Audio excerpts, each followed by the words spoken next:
dengan adanya prosesi penibadatan kedua, proses random Waktu yang berlangsung di Kampung Mangga.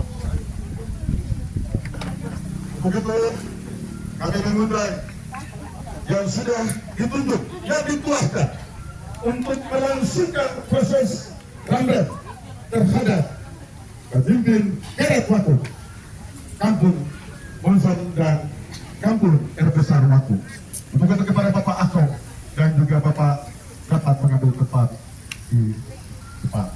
Kemudian vision yang sudah dapat ditunjuk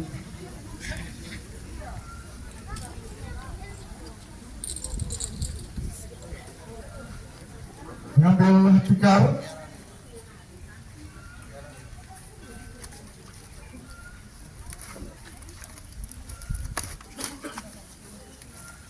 dan dapat digunakan untuk melengkapi proses adat ritual, proses random yang berlangsung pada hari ini.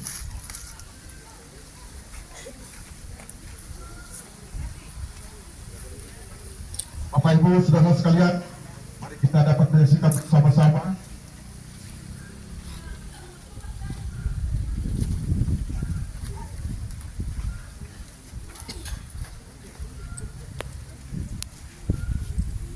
setelah itu.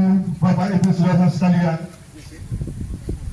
sebelum proses ini kami mengajak untuk berdoa akan membawakan salah satu doa yang mengundang campur tangan Tuhan di dalam proses yang berlangsung pada hari ini. Dan kepada Manamir kami persilakan untuk berdiri di atas tikar, kemudian Bapak